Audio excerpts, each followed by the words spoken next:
네, 안녕하세요. 저는 우리들의 성장 이야기 정대원입니다. 어제에 이어서 오늘은 남북 통합문화 콘텐츠 사업계획서 작성에 대해서 강연을 진행하도록 하겠습니다.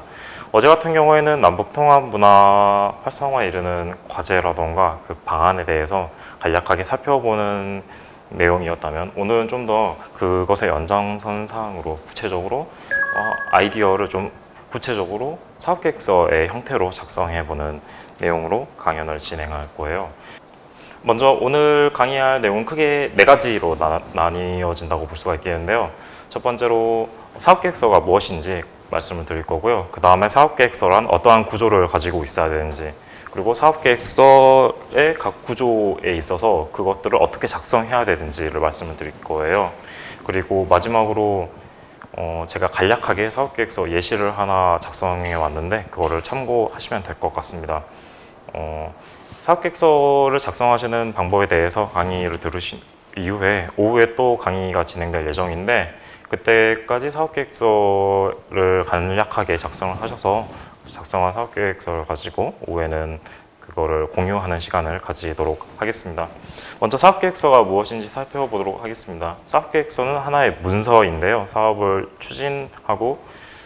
추진함에 있어서 내용을 정리하고 계획을 수립하는 문서라고 생각하시면 되겠습니다.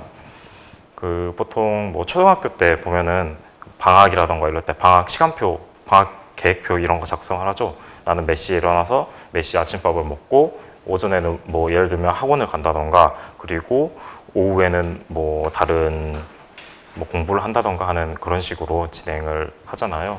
그런 것처럼 사업계획서도 하나의 계획, 내가 언제 무엇을 할 건지 등을 정리한, 쉽게 말하면 방학 계획표와 본질적으로 다른 부분은 없습니다. 그런데 좀 굳이 다른 점이 있다면 많이 복잡하다는 것이죠. 사업이라는 거는 되게 종류가 많아요. 예를 들면 1인 사업도 있을 수가 있고, 아니면 여러 명이서 같이 하는 사업도 있을 수가 있겠죠. 잠시 후에 말씀을 드리겠지만, 그리고 사업의 종류도 되게 많아요. 예를 들면은 공익을 위한 사업이 있을 수가 있고, 아니면 사기업의 사익을 위한 사업도 있을 수가 있고, 그렇기 때문에 사업계획서라는 것도 이름은 사업계획서 하나지만 그 종류에 대해서 말하자면 되게 많다고 말을 할 수가 있을 것이고, 그리고 무슨 목적을 가진 사업이냐에 따라서 포커싱을 두는 사업계획서, 또 포커싱을 두는 쪽도 사업계획서마다 다 다르다고 볼 수가 있겠습니다. 그렇다면 사업계획서가 왜 필요한지 말씀을 드리도록 하겠습니다. 사업은 되게 간단할 수도 있지만 사실 간단한 사업은 거의 없고요. 대부분은 복잡하고 여러 가지 많은 것들을 필요로 하는 사업이 대부분입니다. 예를 들면 간단하게 생각해 봤을 때 여러분들이 창업을 한다고 합시다. 예를 들면 그냥 기업을 하나 만드는 거죠. 그런 창업 같은 걸 할 때도 여러분들이 준비해야 될 게 되게 많아요. 온갖 서류들을 준비해서 그거를 이제 담당하는 부처로 들고 가서 서류를 잔뜩 처리하고, 간단한 등록, 인허가 이런 것도 되게 많은 서류 절차 이런 것들을 필요로 하는데, 본격적으로 거기서 이제 일을 하는 사업계획서도 그와 못지않게 혹은 그 이상으로 많고 어려운 그리고 복잡한 것들을 필요로 할 수가 있겠습니다. 당연히 이렇게 복잡한 것인데 그냥 머릿속에서 생각하는 것만으로 잘 돌아가진 않겠죠. 물론 정말 똑똑한 사람이라면, 그리고 그런 사람이 이 중에 분명히 있을 수도 있겠지만은, 그렇다고 하더라도 문서의 형태로 자신의 아이디어 형태로 남겨두는 게 아니라 쉽게 볼 수 있는 문서의 형태로 남겨두는 것이 여러분들이 이제 이후에 여러분들의 사업을 진행하는 데 있어서 매우 유리한 준비물이라고 보시면 될 것 같습니다. 사업을 한다고 이제 했을 때 많은 것들이 필요하죠. 당장 생각나는 거는 일단 사기업의 사업이라고 해봅시다. 기업의 사업이라고 생각을 해봤을 때 제품을 출시하는 그런 사업을 준비한다고 한다면 그것 하나만 해도 되게 많은 것이 들어가요. 예를 들면 제품을 만든다고 했을 때 거기 연구 인력은 몇 명인지, 홍보에 붙을 사람은 몇 명인지, 그리고 제품 그 개발 쪽 개발을 해서 뭐 그런 것들을 만드는 공장이 어디일지, 그리고 예산은 어떻게 설정해야 될지, 온갖 인력 그리고 장소 이런 많은 것들이 필요한데요.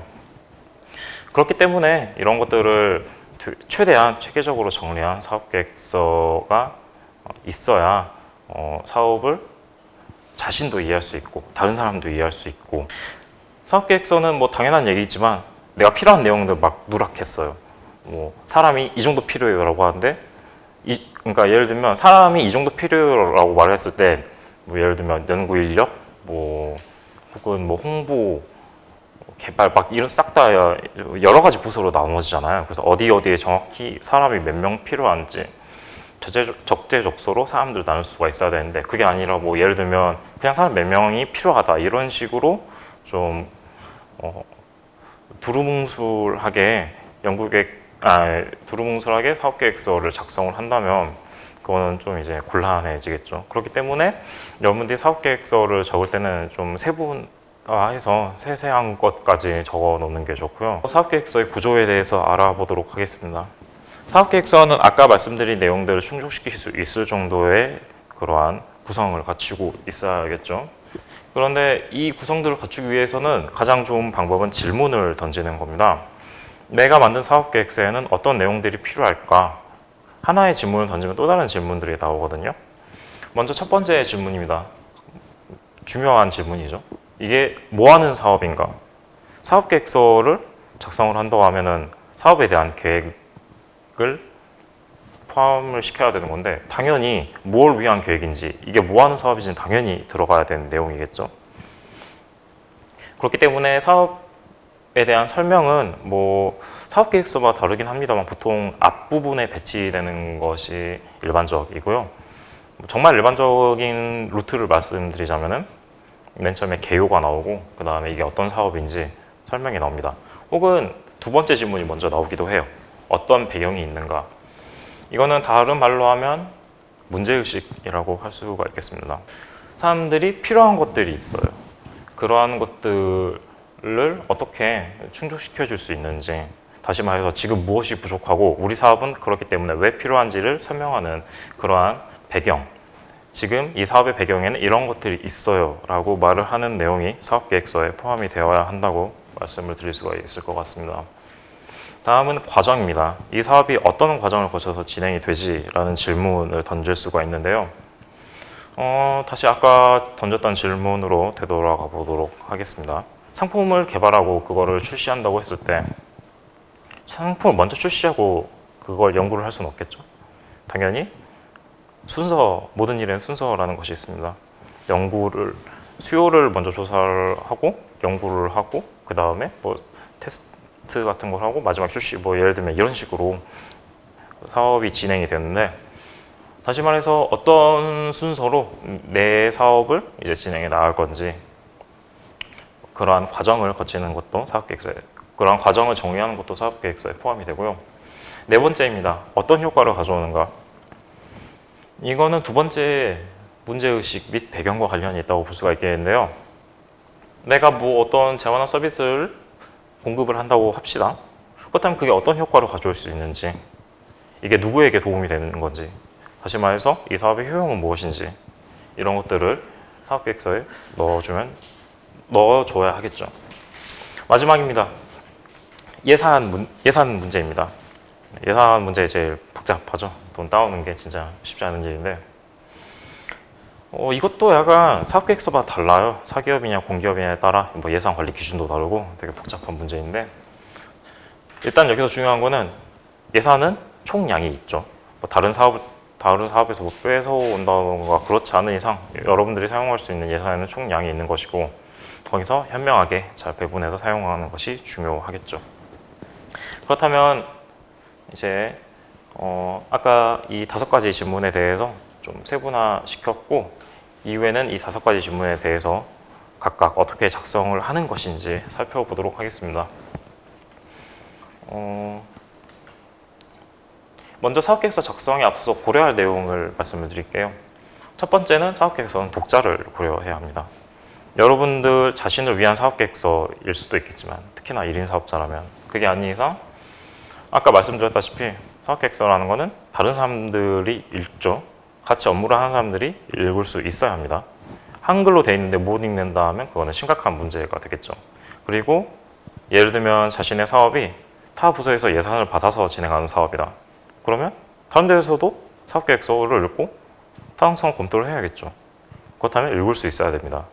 다음으로 첫 번째 사업 내용에 대해 소개하는 부분을 말씀드리겠습니다. 여러분들이 이 사업을 소개한다고 했을 때 말 그대로 이 사업이 뭔지만 먼저 소개하시면 돼요.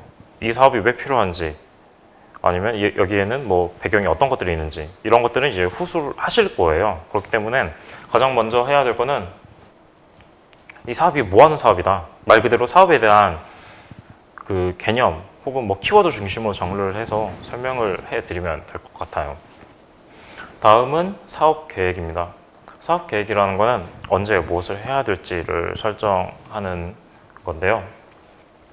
다음으로 네 번째입니다. 사업 효과이죠. 이거는 두 번째, 다시 말해서 문제인식과 좀 겹치는 측면이 있는데 이 부분에서는 사업이 어떤 효과를 가져오는지 명시를 해줘야 돼요. 근데 이것도 약간 사기업이냐 공기업이냐에 따라 되게 많이 갈리는 부분입니다.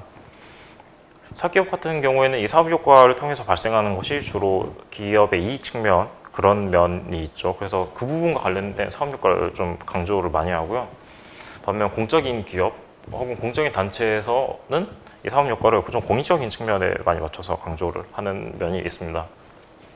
그리고 사업은 나름대로의 고유성이 있어야 돼요. 여러분들이 하시는 사업이 다른 사업과 비슷할 수도 있어요. 물론 그 부분은 먼저 조사를 통해서 걸러내면 가장 좋겠지만은 그게 항상 가능한 것은 아니니까 여러분들이 사업이 진행된다고 했을 때 다른 사업과 비교해서 어떠한 장점이나 특징을 가질 수 있는지 명확하게 서술해 주시면 좋을 것 같습니다. 마지막 부분입니다. 예산인데요. 여러분들은 예산을 효율적이고 합법적으로 관리를 해야 합니다. 그리고 사실 예산이라는 거는 실무자 단계에서는 효율보다는 합법성을 고려해야 되는 경우가 훨씬 더 많습니다.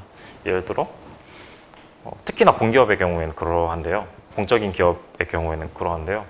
여러분들이 예산을 먼저 짜면은 비목을 설정을 해요. 예를 들면 뭐 크게 뭐 인건비 뭐 이런 식으로 크게 먼저 큰 대주제를 잡은 다음에 그 다음에 소주제로 뭐 연구 인건비 중에서 뭐 강사비는 얼마인지 뭐 이런 식으로 잘게 나눕니다.